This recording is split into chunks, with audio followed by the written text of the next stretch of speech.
Hello, friends. Welcome to the Nope Coach podcast. I'm your host, Suzanne Kohlberg. Joining me today is Amber Fuhriman.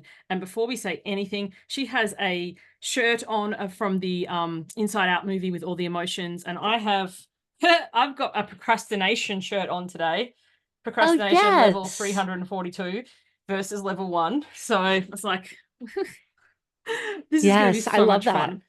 And I invited Amanda on the show because she has her own show called Break Your Bullshit Box. And as soon as I see someone who's as sweary as me, I'm like, I don't even know what you were talking about, but like, let's let's go. And then I was having a look about, you talk about success and redefining success and effective communication and all the things that I'm super passionate about. So yeah, I am excited to see where we go today. Where would you like to start? I am good anywhere. What I will say though, as just in reference to what you just said, my mom, I grew up in a super conservative town, 1,800 people, a whole bunch of Mormon churches. And I remember when I started writing my book, my mom was like, Amber, are you going to put the word shit in the title? Like, are you really going to do that? And I'm like, well, it doesn't get any better when they open the book. So they might as well know what they're getting because it's not going to get any cleaner from here. So I just thought it was funny that that's one of the things that drew you in because I I was was like, I'm just going to find looking my if my people. book is nearby. It is. Hang on, one moment, please. So I also have written a book, and it's called The Beginning is Shit. Yes. The thing for anyone listening, I'd love to know your experience. If you put shit with the asterisks so that you don't get pulled up for fruity language or whatever.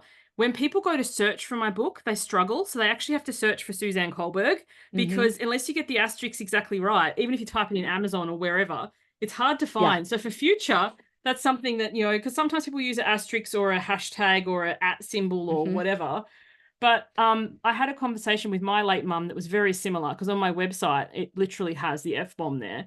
My mum's like, Suzanne, you can't say that. What will people think? And I was like, it's preparing them for when I say it on a call. So Right. it's a great I'm not filtering. any better in person. And so it's funny because I went home for this early Thanksgiving celebration last week.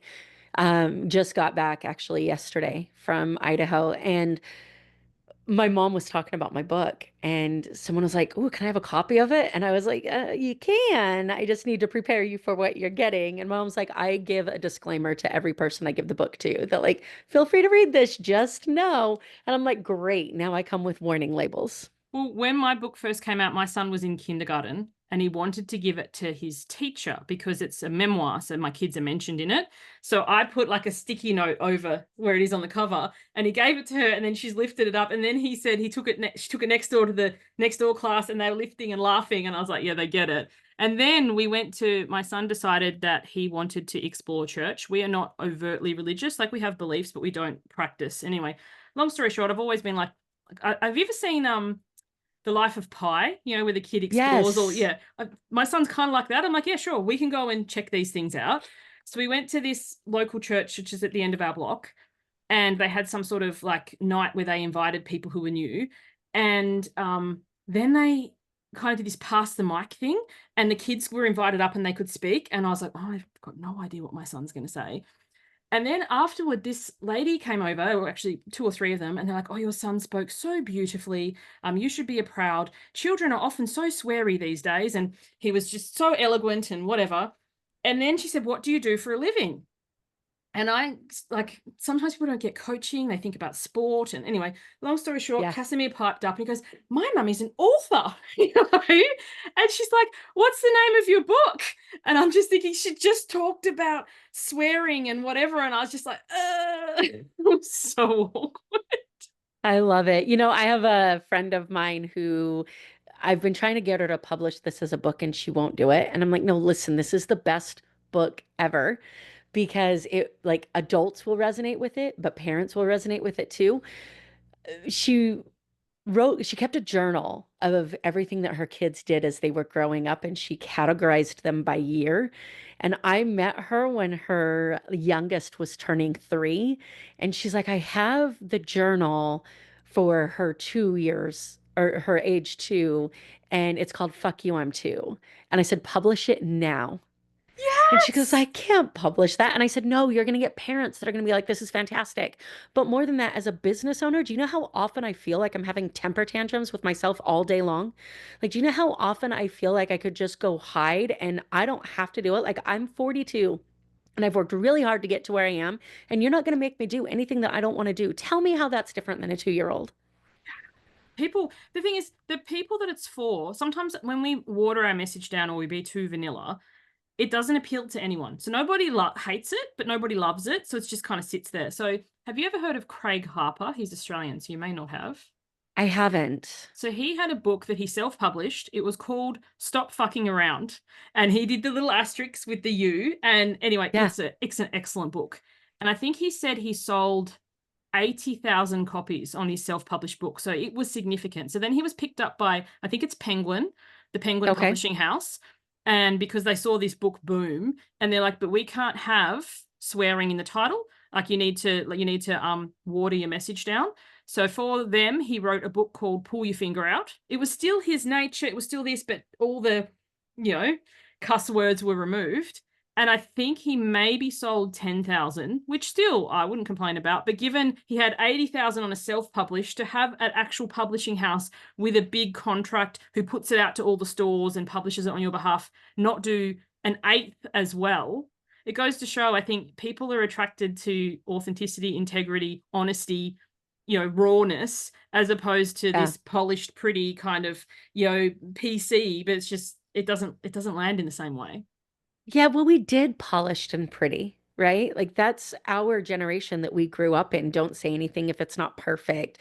Make sure that you understand your message before you go out there. You've got to know what's going on. I mean, the best advice I was given when I started my podcast was that if you're not embarrassed by your first episode, you waited too long to launch. Yes. Or And if you're it's not a embarrassed by what you you did a should year ago. suck. Like you should suck. And you should be like, oh my dear God, nobody. And it still pisses me off to this day because I have an episode, it's episode 5 of my podcast, and it's horrific. I was still trying to figure out which way was up and which way was down. I was doing a review of Brene Brown's 3 TED Talks because they're so influential in how I went from being an attorney to coaching and stopped hyperventilating in a corner of a hotel room for days. And I did this whole fantastic, like 25-minute episode, and my mic wasn't selected. So you can hear the fan of my laptop. I had a couch delivered in the middle of the episode that we had to edit out, and I didn't realize that my mic wasn't selected until we went to publish it.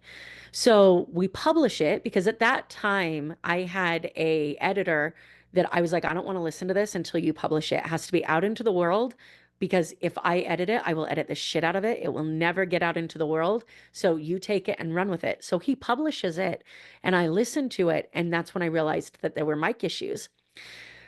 It is my most listened to podcast. And Always. I was like, oh, this content is obviously fantastic. People loved it. So I'm going to re-record it. So fast forward about a year, I take that content, I transcribe it, I re-record it, I put it back as a new episode, and nobody fucking cared. It like nobody listened. And I go back and I'm like, can you not listen to this awful one? Like this perfect, amazing, polished one is the same thing. Can we listen to this? No, no, we cannot. It's always the way though. So when this podcast was new, this is actually my second podcast. My first one was quite woeful. The beginning of this one wasn't great either. Hence why my book's called The Beginning is Shit. But anyway, not related to podcast journey, it's something else. But I was recording in a co-working space and I was the person in charge of the timer. So I put the timer on to let the others know how long we had to go. But I didn't realize that it would come into the recording. So because I do this video and audio, if you watch it on YouTube, you can literally see the timer in the corner of the screen counting down. And I was like, oh, fuck it, I don't care. So there's been episodes where, as you said, somebody's turned up to deliver something. There's been episodes where I've totally lost my train of thought and ended up somewhere else. There's been episodes where I've misquoted something. I always trust somebody will let me know in the comments. Or I've promised something. I've been like, oh, I'll link this. And then I forget. Just literally type, you forgot to link this. Like I've just taken the pressure off having it perfect because I don't have the wherewithal to listen to it back, to edit it, to take this in, to take that out, frankly, how many people read show notes anyway? Right. Sorry to sneeze in your ear. That's kind of perfect timing. It's exactly what we're talking about. Right? There's a reason that people love it when TV shows post blooper reels. There's a reason that people love to see the behind the scenes of recording something. And I wish I could take credit for this, but I can't. I stole it from my coach. I love when I'm dealing with clients and we start going down this perfectionist train. I just ask them where they parked their unicorn, That's a right? book. Because if we're going to focus on things that don't exist, Yeah, I've read a book with a very similar title, and also another book I read recently, Where'd You Park Your Spaceship by Rob Bell, who I then yeah, invited on the show. That was an excellent book. But it's it's just, so great. And I love this conversation about perfection because we also get like humans are incredibly good at hiding their own bullshit, right? So I'll talk to somebody and be like, listen, like you cannot wait until you're perfect to act. And they'll say, I don't need to be perfect. I just need clarity. What do you think clarity is? Clarity is just a word that you use so you don't have to say perfect. and also too, really, what is the worst case scenario? I posted something in my Facebook group the other day. I don't use social media much, though I do have a student group for people who've worked with me. And it was a meme, and it was like, in case you need a giggle, but it auto-corrected for some reason. It's like, in case you need Google. And then someone commented and they're like, how was this related? It was so funny. And the meme itself was basically like, if I offended you in 2024, work on that shit so I don't have to do it again in 2025. I just I loved love it it. so And much. on the flip side of that, which is so perfect, it says, if I didn't offend you in 2024, give me time. I'm still working my way down the list for next year. Yeah, we've still got time to go. The year isn't over Yeah, yet. But all still that to got time to go. say, I left it there. When people commented, it's like, I think you meant giggle, not Google or whatever. And I'm like, yeah, this makes it even funnier. So, Yeah. like, sometimes I will deliberately drop a spelling mistake. Like, if you think people aren't reading your stuff on social media, spell something wrong, they will come out of the woodwork. So sometimes I actually do Uh, it deliberately. I saw a That meme one wasn't recently that autocorrect. said, my toxic trait is constantly trying to balance being a grammar Nazi and having friends. I was like, it's so true. But I do want to say for anybody who's listening to this, because it would be really easy to listen to this and think, oh my God, these two have it figured out. And I wish that I could get to the point where I didn't care like they don't. And just because we can sit here and have this conversation about not being perfect and letting ourselves be seen doesn't mean that we don't have this internal turmoil that happens every time we go to publish something that's imperfect. This idea that because we can know that imperfect is what people want to see and the imperfect is okay. It doesn't mean that we don't have internal battles with ourselves about beating ourselves up because it was imperfect. So if you're listening to this and you're thinking, man, I wish I could get to the point where I just didn't care, sometimes convincing myself that I don't care is the hardest part of this whole process. I think I do care, but I don't let it stop me. Like, I think sometimes Yeah. people are like, I just don't want to care. And I'm like, I care. Sometimes it stings deeply. Sometimes people's responses to my stuff, especially if they're taken out of context, like my biggest pet peeve is someone who's read the title and writes me War and Peace about it, who obviously hasn't watched or listened to the topic, because had they done that, like I did a few months ago, I don't know, 3, 4, 5, however long, I had a skin cancer, basal cell carcinoma removed off of my face. And then I thought, well, do I not record for a few weeks? Like, it's going to heal. And I was like, I actually give no shits, because like skin cancers happen. So I did an episode explaining why, because I was on this thing where I was doing daily episodes. Anyway, I had mentioned skin cancer in the title, like my skin cancer journey or something or other. This woman went on this total diatribe about how sunscreen's bad for you and I shouldn't be advocating for this. And I don't know. And I was thinking, lady, I didn't even mention sunscreen in the episode at all. Like, I talked about my skin cancer journey, and I responded to her like curtly but kind, clear as kind, as Brene Brown would say. And then she kept Yes. going again, and I just responded and I said, it's clear to me that you haven't watched my content, and I don't want to further engage with somebody who's not even taking the time to look at what it is I have to say. All the best.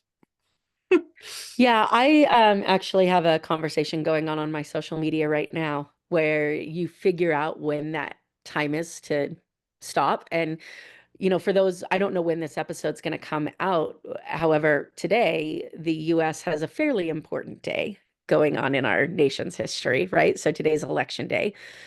And I very rarely post political content because I just can't handle the hatred. I used to love politic conversations. I used to love debates, and I still do when I feel like I'm in a safe space that I'm going to be able to actually have a conversation about the issues. However, this thing was just too true to my core for me to avoid sharing. And it was a meme that goes down and just says vote like, and it's got a ton of things. Your skin's not white, your child's transgender, your, the land is burning, whatever. And then it's at the bottom, and this is what made me share it. At the bottom, it says, there's no place for hatred in an election, but there is a place for empathy. Or not hatred. It said there's no place for entitlement in an election, but there is a place for empathy. And I was just having this conversation with my brother that, and this goes for everything, whether you're in the middle of an election or not, you don't know what it feels like to be anything but who you are. So as I'm talking to my brother, I said, I love you, but you don't know what it feels like to be anything less than a white male from middle America. You don't know. I don't know what it feels like to be anything different than a white female. I don't know. So when we start having conversations, assuming we know what somebody else is going through, when we have no idea, the only thing that we can do is show up in a place of understanding that we don't know what that feels like. And that's okay, as long as we approach it from a conversation of knowing we don't know what it feels like. So, of course, I post this, and there is one person that has to have a problem with it, and it has to be tied to Jesus, and it has to be tied to religion, and it has to be tied to morals and ethics. And, I went back and forth a little bit until it got super heated, and all of a sudden, like, I'm a liar and I'm this. And I thought, if we're going to resort to personal attacks, we're just not going to continue this conversation. And the difference between me and you, and this was my last comment, the difference between me and you is I can respect your right to have your opinion. You can apparently not respect the right for me to do the same. And his response was, it's not my opinion, it's fact. And I bring this up because I think that this is the biggest problem that affects us in communication right now, is that we believe that because we believe something is true, that it must be true. And this goes for the things that have happened in our lives. I mean, I'm very open in the book about talking about my loss of my dad. The loss of my dad when I was 18 was traumatic and overnight and unexpected. And there were, even to the timing of when my dad died, I would have died on the hill of knowing that my dad died in the morning, that the accident that killed my dad was in the morning. And my mom and I went back and forth about it. And I was like, you are wrong. And she had to pull out the police report to show me the timing on the police report for me to believe that it was an afternoon accident. And I use that because this is something that has tangible Yeah, evidence that something can be you can disputed. see. Yes.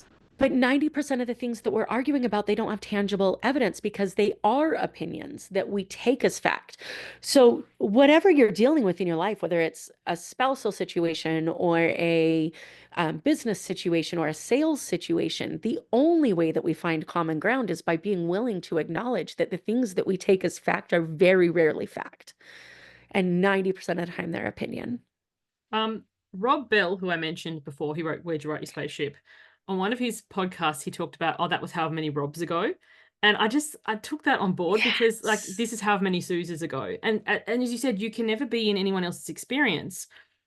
I get cluster migraines. So I get them for a period and then they go away. So thank goodness for that.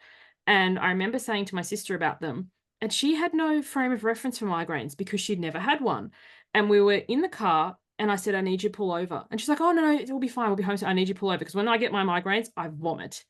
And she was just like, I just don't understand why you just don't take some Panadol. You guys will call it Tylenol and be done with. Like, that's what happens when I have a headache. And I'm like, I can't see. Like, my vision goes. I vomit. Like, it's horrendous. Anyway, she pulled over. I puked in the curb. It was better that than her car. A couple of years later, like 5 or 10 years later, she got her first migraine.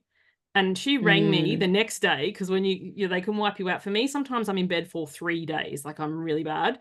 And she was like, I am so sorry. I never understood what you went through. I just thought you have a headache, you take some Panadol, you move on with your day. She's like, this is debilitating. And I think, that's a migraine thing, or other things that we were talking before we hit record about anxiety, feeling anxious versus clinical anxiety, and different, and even different people's experiences with things. So like if we go on an aeroplane, I am highly claustrophobic. As soon as those doors close, my skin is crawling and I cannot wait to get out of it. And earlier this year, I did my first long haul flight because I didn't know how I'd go. Like, I can't stand a 1 hour flight. How's 17 hours to US going to be? And I went with my sister and I had to explain to her how I experience anxiety and what's happening for me, because she's like, I just don't understand what the big deal is. You put your headphones in, you watch your movie or read your book and you're fine. And I'm thinking, no, I'm literally trying to work out how I can get out as soon as the doors close, but we don't know. And something that's so easy to us, like podcasting now, I hit record, turn up how I turn up, I say what I say, don't give two shits, usually forget. Yeah. People have to remind me. It's going to be what it is. But in the beginning, I'd be like breathing into a paper bag, literally, like, what am I going to say? Oh my goodness, researching, planning. I don't do that now, but this is my process. But when I have guests on who have never done a show before, I have empathy because I remember what it was like in the beginning. And I also understand that their experience might not be mine.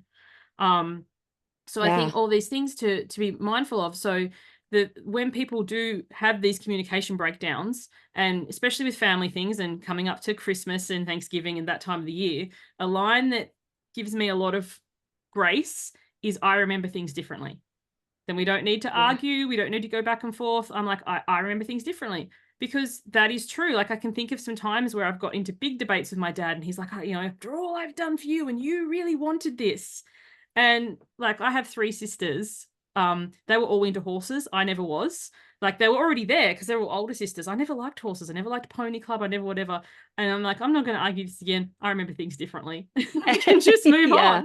There's another one that I've really dug into, and I got this from Brene Brown's Netflix special. If you haven't watched that, it's incredible. And she talks about an interaction with her and her husband. And, she was feeling a certain way because of his actions. And, when I always tell people, I say their actions are always about them, your response is all about you. So, they might be an asshole. That's fine. But you getting physically angry at their assholishness is 100% about you, right? Like, because somebody can be an asshole around me and I can be like, that sucks for you. Like, not a very nice person to be around. When I feel that energy go through my body and it affects what I do, then I know there's some healing that I get to do about being triggered by this asshole, whether they are or not, right? And so she's talking about this situation with her husband where her husband is like in the middle of a panic attack that she doesn't know about. And he's just trying to survive in their swimming. And she's trying to talk to him and he's not responding. And so what she thinks is, oh my God, he's not attracted to me anymore. So now she's spiraling, right? And she says, we're in this huge fight. And then I looked at him and I said, the story in my head is, and went into this. And that pre-frame of the story in my head, instead of looking at somebody and saying, you made me feel this, or I feel this way because of these actions that you made. If we can just look at somebody and be like, listen, the story in my head right now is that you're not answering your phone because you don't want to talk to me anymore. And I'm kind of spiraling because of it. And then normally what we get back is something like, I didn't even hear my phone ring, or like, this thing that completely takes out the emotion from it. What we get to realize is that we live life based upon a bunch of stories that are in our heads, and we interact with people who are living life based upon a bunch of stories that are in their heads, and we fight over these stories that are completely inaccurate that nobody takes the time to clarify. That makes me think, have you ever seen that it's a meme and the man and woman are in bed, they're lying back to back and they've got the thought bubble ahead, and she's like, he must be thinking about another woman, and he's like, if I dub a DVD in the Caribbean, does that make me a pirate of the Caribbean or something like this? And it's just like, and then you have these whole arguments or disagreements and you're not even on the same page. So I love that, the story in my head is because in the past, if I'd sent somebody a message, see, one of my pet peeves about socials and stuff is it says read, and I'd be like, they've read it, they don't want to respond to me, they don't care about me. Like, I have this whole thing about why they didn't get back to me. And now I'm like, their kid might have left me on red. Like, when my kids were younger, now they have their own devices, they're older, but when they were little, they used to always steal my phone. Sometimes people would they wouldn't say the story in my head, but they'd give me this whole big lecture about how I hadn't got back to them. And I was honestly like, you messaged me? They're like, yeah, you read it on Yeah. Tuesday at 10:04 a.m. And I'm like, honestly, no. But and then it's like so the story in my head now, if somebody is, I don't even check if they read it or not. Like, really, people got, but I'm like, they're busy. Someone in the family could be unexpectedly sick. That they're meaning to get back to me. And then they do. And the other story in my head, I live in Sydney. So I'm 1 hour from the Harbour Bridge or 3 hours, depending on traffic.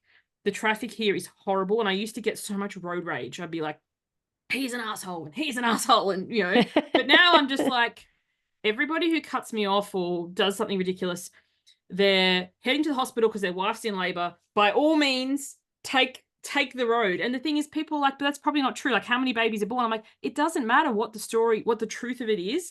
Am I going to walk around the rest of the day irritated and mad and annoyed that traffic is so crappy? Or am I going to walk around the rest of the day having forgotten it because it wasn't that big of a deal? Yeah, so this makes me think of when I was in training to get the certifications for the coaching certifications that I have. I was in my second level of training, and it was our first introduction to emotions. So part of what we do in this emotion work is we really dig down to an understanding of each person's relationship with anger, sadness, fear, hurt, and guilt, and really start to shift the way that people feel about those emotions by helping them understand where their unhealthy connection with those emotions come from. So I'm working with somebody, and at this point in time, I am super struggling with a negative relationship with spirituality. I am an attorney. I am stuck in this like facts are king. You can prove it or you can't, which when you're dealing with emotions, that doesn't really fly. So I'm asking this person to identify where her situation with anger started. We have a question. If you were to know, was it before, during, or after your birth? And this person believed in past lifetimes. So she told me it was 4 lifetimes ago on a pirate ship was the first time that she had ever experienced anger. And I called bullshit. Because here I am questioning whether God exists, and you're going to tell me that you were a pirate 4 lifetimes ago. So we go through the exercise, and I go talk to my coach. And this is, there are a few times that we've had some drag out arguments. And I looked at her and I said, "Is this shit real?" And she says, "Does it matter?" And I'm saying, "Yes, it fucking matters. Like, I'm an attorney. Whether it's real or not matters." And she says, "If she thinks it's real, then it is dictating every decision that she makes. So whether you understand it or whether you believe it doesn't make a difference." And that was one of the most important lessons that I had to learn is, I can look at somebody and I can completely disagree with everything that they think. And I can think that they are a total moron in their thoughts. But if they believe those things are real, if they believe the sky's purple, if they believe the earth is flat, it is dictating every decision that they make. So if I'm now in a conversation with that person, I can either spend my energy trying to convince them that they're wrong, or I can spend my energy trying to understand what in their life makes them believe those things about the world so that we can have a productive conversation. And going back to the social media conversation, the only way this works is if the person on the other side really wants to have a conversation. And that's my problem with social media, Yeah, well, is that, social media, most people don't want to have a conversation. They've already pre-made up their mind, and it's like yeah, my way or the highway. And then they so like I know you have the election going on here, nowhere near as big, but we have Melbourne Cup Day, which is horse okay, racing. And a lot of okay. people are it's technically called the race that stops the nation because it's our biggest race. And there's a big movement uprising, the race that should stop or saying up to the cup. So you see these people who are vehemently one side or vehemently the other, tearing into each other. And it's just like, this is moving us nowhere. All this is doing is feeding the Sports are the same algorithm. way. Yeah, sports in the US are the same way. Like, you attach yourself. And this is one of the things that I had to learn because I'm a huge sports buff. And I have season tickets to a whole bunch of different sports in Vegas. And I remember like being inspired, like what inspires us about sports? It's the camaraderie, it's the challenges that people overcome. Like, we see these stories of people who were cut from teams over and over and over again, and now they make it. And I'm sitting watching these teams play this game that they worked so hard for. And I remember this was maybe 3 years ago. I remember this thought. I was telling somebody why I was so inspired by what was happening on the ice. It was a hockey game. And I remember thinking, God, when am I going to start focusing on my own dreams the same way that I focus on somebody else's? Like, when am I going to stop watching other people work so hard for their dreams and start working so hard for mine? So fast forward to last year when the Super Bowl was in town, and there's a former version of Amber, to your point about, different Robs. There's a former version of Amber that would have paid an ungodly amount of money to go watch the Super Bowl because it was a once in a lifetime experience. Well, Super Bowl tickets here were about 8 grand a piece for nosebleeds. And somebody How asked me, much they were said, are they you for going to front go row then? If it's 8 grand for a nosebleed? 20, 30, $40,000? It was outrageous. Oh my God. You could get like Um, a car or a deposit on a house or Yeah, it was outrageous. And I remember somebody saying, are you going to go to the Super Bowl? And I said, there is not a chance in hell. And they said, but it's a once in a lifetime experience. And I said, for who? For who is it a once in a lifetime experience? Because I'm not playing and they have no idea who I am. So in what way is this a life and once in a lifetime experience for us?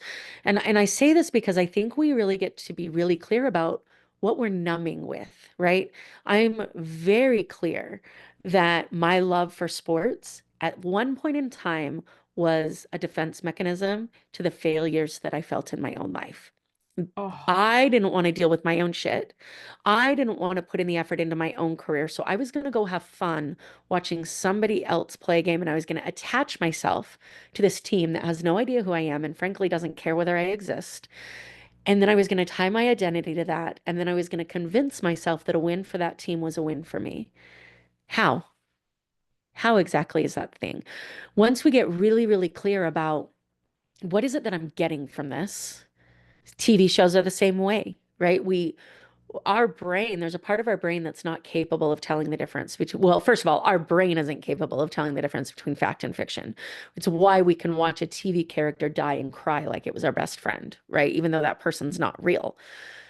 Um, and I like when I sit back and when I binge watch shows, I have to ask myself, like, what is it that I'm numbing right now? What is it that I think I'm getting from this that I'm not taking the time to get from my own life? And it was a huge wake up call for me. I love that. It makes me think. So my daughter is a competitive cheerleader. Last year she did it recreationally. This year she's done it competitively. And the club that she trains with, they have one of their teams, not the one my daughter is on yet, though she aspires to, just finished third in the World Championships, which I think was in Japan this year. Anyway, they finished third. So they had the state championships here in New South Wales. Fortunately, 2 blocks from my house. So they have different divisions. Anyway, I went along to watch my daughter, and her team did a fumble. So small, Amber, I didn't even see it. Like, she had to show me on the replay. Like, she was so critical on herself. Like, look at this. And then when we stayed to watch the others, and the team that won third in the world's obviously blitzed the competition. And that's all anyone can talk about. And what the team that I loved the most isn't my daughter's team. Like, I know your parents are supposed to say my kid was the best, but I've always been nothing if not honest. There was a team, and this kid, she ran out. As she came out, she tripped and landed on her butt, and she got straight Mm, back up. And then when they did the pyramid, like the stunting, she dropped the person. Not badly enough that they were injured and had to stop, but like, she, not just a little fumble, a big fumble, and that person came all the way to the ground. And then she went to do a cartwheel or something else, and she slipped. It was not her best day. But that routine, the fact that she kept getting up and she kept going, I was literally spellbound. I could not look away. I was like, that kid has grit that I'd aspire to have. And at the end of yeah. it, as soon as the music stopped, she burst into tears and all her teammates came over. But I was like, that kid, she's going places. And when we were walking home, I said to my daughter, because her team finished third and she was gutted, like she wanted to win.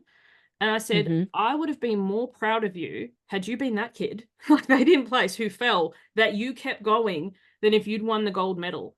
because what are you doing it for? And I think sometimes, we do these things, these competitions, and you get a prize or you get a medal, or, you get somebody externally saying you deserve this. But what about the courage to have a go? Like, you're doing Yeah. something that hundreds of people are watching. You're only a kid. Plus it's being streamed online. So potentially thousands of people are watching. And back to your point of perfectionism, whether it's you're doing a podcast, writing a book, like the courage to have to go to put the thing out there that potentially people on the internet are going to disagree with, and Not say, potentially, guaranteed. yeah, and say Like quite somebody's nasty going to disagree things. with it. The first time I got a really bad review on my book, it was quite nasty. I don't read them anymore. Decided it's not in my health. What am I getting from this? As you said, what am I getting from this? Just makes me feel shit about myself. So I don't read them at all. Yeah. But I was like, hurt, yes, as you were saying to the people listening to this, it's not like I don't care. I was hurt, but I was also like, I'm a real author now. It's not just my friends reading this. Like, when someone says something to you that is quite nasty that you don't know from Adam, or nor care to be honest, it's like, yeah, you're really in the game now. Yeah. So, I was talking to a friend of mine, and I was telling her about some of the efforts I was putting in networking. And I said, sometimes I just feel like it's not going anywhere. And she said, have you flat out asked them what you need to do to earn their business? And my stomach dropped. And I'm like, what if they tell me nothing? Like, what if they tell me they would never work with me? And she goes, At isn't least that you a know. gift? And I'm like, no, it's not a gift. Like, she says, so you would rather operate under this false, let's go to lunch and talk about bullshit stuff and just build a friendship for somebody who would never work with you than have somebody say, I have this relationship with this other coach. I love this other coach. Right now, there is nothing that you could do to earn my business. Isn't somebody telling you that there's nothing that you could do to earn a spot in their life? Isn't that a gift? And I had to sit back and think about that. Like, yes, it's a gift, but I want people to accept me and love me and work with me. And she says, you don't always get what you want. Like the Rolling Stones or whatever the um song. gift, yeah. Like the gift of being told, I'm never gonna give you business. Like now you know where to spend your time. The same thing with somebody telling, I just did a blog post on this where we no doesn't have a meaning until we give it one. So when we're a kid, we decide that no is bad inherently, that we don't want to be told no, that being told no is the worst thing on the planet. And then we go into adulthood where we are salespeople by definition every single day, whether you're selling or not. You are a salesperson every single day. And we have this fear of the word no. It doesn't work that way. Like, no is the best gift somebody can give you, but it doesn't feel like it. Like, we get to shift that, and there's those emotions tied to it, that rejection, right? Rejection freaking sucks.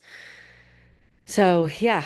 But I love your point of networking. So, you're going with the purpose of, like, someone said it once and it stuck with me. I can't remember. It was like, sell through, not to. Like, I swear some people don't get the Yeah. idea of networking. They're like, I didn't make any sales today. I was like, you went to a networking event. Like, anyway, but if Yeah. you're like, I love you, Amber, you're an amazing person, but I'm never going to send your business your way for whatever reason. Sometimes, as you said, it's a gift. It hurts, it stings, but it's like, well, I don't need to waste time meeting this person for cuppa every week when Yeah. it's not going to move forward. And or you can ask why. Like, sometimes people will Yeah. be like, I don't like the fact that you swear. I appreciate that, but I'm not changing who I am. Like, I remember once I pitched some sort of summit or something, and it was all about emotional eating. And I was like, I read a fucking book about emotional eating. I can talk to this.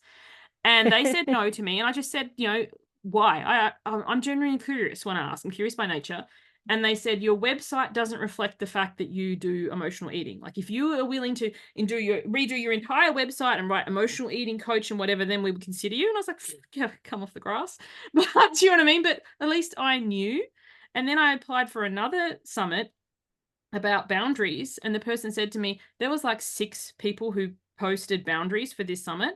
The reason we chose you is, whatever, but your website reflects this. So sometimes it's not no to you inherently as a person. It's just you're not a Right. fit for this. And then you can decide, do I want more of these type gigs or connections? And I can mold my thing. Like, if every single person said to me, I never want to work with you because you swear, maybe I might be like, okay. But I'm like, I just don't fit here. And that's okay, because then I can find where I do fit. Like I created my own networking without schmooze with Laura and Suze, Oh, because I love it. I like networking. If I remember, I'll drop the link in the show notes. And if you're watching this and I haven't, just comment or send me an email, info@suzannecolbeck.com. I will drop it there. But I have never liked networking where it's just, here's what I do. Because the thing is, you might be a web designer. That's great. But why would I recommend you? If you're like, Yeah. I want to know the person, they're like, I absolutely love Ted Lasso. And then I say you're like a Ted Lasso fan. I'm like, oh my God, you need this person. Like, how Yeah. can I connect you? As opposed to, here's the same drone message I heard from 10 other people that just doesn't land with me at all. So, Yeah. Well, and then think about it because, I very easily I applied for a corporate speaking gig knowing that like I probably wasn't the corporate speaking type. And they were probably gonna pass on who I was inherently. Like I look back and I say, is this really a part of my identity? And maybe it is for now, maybe it won't be forever. For now though, yeah, I show up and I'm a little rough around the edges. I use a little bit of language and I'm okay with that. So I could clean up my language. I could show up completely differently and then I wouldn't be on this podcast and we wouldn't be having this amazing conversation, right? Because to your point, the first thing that you said when we started talking was I was so excited because I saw shit in the title of your book and I knew that somebody sweared as much as I did. Well, these are my people, right? And I have people come up to me all the time and say, I am so tired of the fluff in the personal development industry. And I am so thankful to be having a conversation with somebody who can just tell me straight like it is. yeah. And I think that's becoming more and more. And I did a piece yesterday. I've got Patreon now, and I recorded, my unfiltered thoughts on the online course creation. And because I'm so tired of seeing just do this and make money in your sleep and have passive income and all this sorts of things, it just makes me want to die inside. And so now, like this podcast, the Nope Coach is an interview podcast, and then my Patreon is my solo musings and or ramblings, which if you want to call it. But Yes. somebody responded this morning. I woke up to a comment and said, if I'd heard this years ago, you would have saved me 10 grand. Because how many of us buy these courses that promise the earth and then we don't get them? And then we question ourselves, like, what's wrong with us? We never question, is this formula actually legit? Because Yeah. are they making their money from their course, or are they making their money from selling you a course how to make courses? It's a weird pyramid Yeah. scheme without a product. Well, it's kind of like business coaching, right? This industry is full of people who couldn't build a business, so they slapped business coach on their name and started teaching other people how to build a business. And I'm always careful when I say this because I don't believe that your coach has to be able to do what it is that they're coaching you to do. I think that's a mentor, right? Because we Yes, look at, a mentor is somebody that you look at that's been where you are and can teach you exactly how to get there in that industry. When 100%. we look at sports coaching, you made the reference earlier that when you say coach, most people go to sports. Most people coach sports because they couldn't play it, because Yes, they didn't have the skills to play it, right? But they have the ability to communicate with the people who can, to shift their mindset, to be able to get more performance out of them than they could get out of themselves. And a lot of that comes from the outside perspective of not being in that industry. Um, so when I'm talking to people and they say, "Well, I need a coach that's in the real estate industry because I need you to know what I go through." And I said, "Well, unless your real estate industry is full of people who aren't human, then I know exactly what you go through." Right? Because all we do is deal with human behavior. I edited a video that I split into clips that'll be coming out soon on this, where I was talking about how people think that what they need is the sales script. People think that what they need is the checklist. They think what they need is the how. And the reality is the how doesn't mean shit until you figure out that. I mean, I was on a sales call with somebody. I was the sellee, not the seller. And they said, "What's stopping you from taking action right now?" And I said, "Well, I just need more information." And I had my bookshelf behind me. And he says, "With all due respect, I see your bookshelf. If information was the problem, we wouldn't be having this call." Right. And he wasn't wrong. Now, I didn't resonate with a lot of the things that he used. Like I get creepy crawlies thinking about some of the sales techniques that were used, and that's not who I want to learn from. But the message is the same, that if information in this day and age where you can Google anything and you don't even have to finish the statement because Google can read your mind, Mm-hmm. if you can Google anything and have this information at your fingertips, if information was the problem, you'd have everything that you want. Yeah. I agree wholeheartedly. The coach, they don't have to have done the thing. That's the beauty of coaching. But also, I think sometimes people, and this is just my opinion. So, people feel free to disagree with me. We don't have to get in a whole debate. But as you said, they try and do something, they haven't had success with it, so they're going to coach others to do it. That's what gets my goat. It's like, if you're like, I make all my money, like if you see information products, I make, 10,000 a month from this product, but the product's how many dollars, where you really make your money Right. is teaching people how to make the product, which is not what you're actually selling. That's Yeah. misinformation. And that's what annoys me. Or it's like, I make however much as a life coach or however much as a fitness coach. It's like, no, you make it as a business coach. So it's Yeah. like, if your whole messaging is, I'm going to teach, I did this, I'm going to teach you how to do it too, which is more mentoring than coaching, as we said, it's actually not true, because when you do the numbers, you're a struggling business coach or a life coach or a struggling fitness coach. So then you pivoted your business to helping other people. And that's actually Right. now where you make the money from. Yeah, 100%. And I agree with that. I think that transparency is king, right? And I've always been so thankful. People ask me all the time what I like, if I felt like I wasted the first half of my life going to law school and building this legal career, because then I chose to walk away from it. And I wouldn't be the person that I am without that information. I wouldn't be the person that I am without the skills that I learned in a courtroom. I wouldn't be the coach that I am. I bring a different perspective to the world of coaching than a lot of people, because I spent 14 years cross-examining people on a stand, being able to, and there are times where I have to remind myself that I'm a coach, not an attorney, because they'll give me some piece of excuse and I'll all of a sudden realize I'm like backing them into a corner.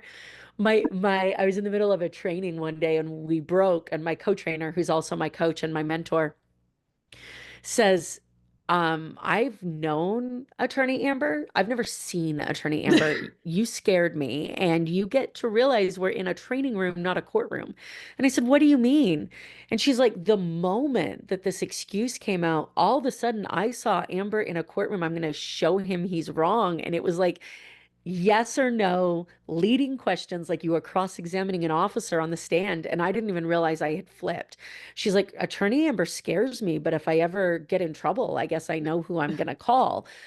Um, but I look at what being an attorney has done for me. Like, first of all, it opens up doors whether I deserve them or not. It opens up doors that I would have never had opened for me, because there's this level of perceptive credibility that comes from having a law degree and having a law license and staying licensed.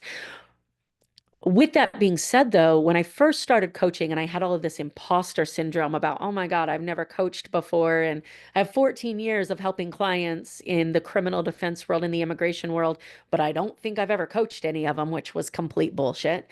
Um, when I first started to shift, I remember somebody saying, the best thing that you have on your resume is that you built a six-figure law firm before you decided to coach. Because the fact that maybe now you make all of your money from coaching, but you didn't start off that way. You started off with Yes. a legitimate business that was not related to the coaching industry, that you can take those skills and you can rinse and repeat them and teach other people how to do the same, which is entirely different from the majority of the coaches on the market. 100%. And I think we're almost at time, because like we could literally talk for hours, but I'm mindful of your time. But the thing I wanted to add to that, yes, so nothing is wasted. Like a lot of people who have done something before, as you said, you wouldn't be who you were now. Like I've got a medical science degree. I left medical school in my second last year, and people were like, it was such a waste. And I was like, you don't understand. Had I finished that, I would have done at least 1 year intern, 3 years residency, 10 years registrar training. Like you graduate as a doctor of nothing. So nothing was Yeah. wasted. Like to spend, why keep digging yourself into a deeper hole? But the skills that you learn, how to research, how to talk to people, like real research, not I Googled shit. Like you talking about Yeah. cross-examining. When someone says, I've done my research, I'm like, okay, so where is it? Like, where's the meta-analysis? Where's this? Where's that? And they're like, what do you mean? I'm like, you told me you did your research. Oh, studies say, which studies? Like, where are the, I wrote a thesis. But those skills that you learn are transferable, but also complete who you are today. Like it might have been this many Ambers ago that you were the lawyer in the courtroom, but that many Ambers has made the Amber that you are today. So I love that. Yeah. Well, and the flip side of that, I didn't completely walk away from practicing law. I still take cases. I don't do a lot of litigation because I don't like the time that's required Mm. for it and the emotional attachment that's required for it. But being a good coach made me a better attorney. And Of being an course. attorney made me a better coach. Like the empathy that I learned, the emotion that I learned to bring into being human. You mentioned your med degree, and I did a podcast interview with a pharmacist who had a podcast called The Angry Pharmacist. Oh, I And like that. I know, right? She left being a pharmacist to be a diabetic health coach because she was so tired of like you and I go into a hospital or into a doctor's office with chronic pain and we start talking about ways that we can fix it. We go into it with a cold, we start talking about ways to treat it. You go in with diabetes and they start talking about medication that you're going to be on for the rest of your life. And she says, why aren't we having the same conversation with diabetes as we are with anything else? So I asked her, I said, what was the hardest part for you in making that shift? And what she said, this was 4 years ago, and it still sticks with me. She says, the hardest part was realizing that grad school trained the human out of me. That is so true. Well, on that note, because I am mindful of Yeah. time, let the listeners know, Amber, what it is that you do and where they can find you. So I call people on their bullshit if you haven't seen Gathered. already. I spend my time with business owners and entrepreneurs, helping them understand the excuses that they believe are fact, right? We never believe that our bullshit is bullshit. We believe that it is 100% true that we cannot do things that we want to do. And I help people understand that those excuses are exactly that, they're excuses, so that they can have the life they want to have, the business that they want to have, and be able to actually have success that we spend so much time chasing. So I do that through coaching and courses and training and the podcast and the book and everything about who I am. And the book and the podcast are called Break Your Bullshit Box with a little Break your asterisk bullshit for the I. box. So definitely check that out. Yes. Thank you so much for joining me. Thank you everyone for listening. Bye for now.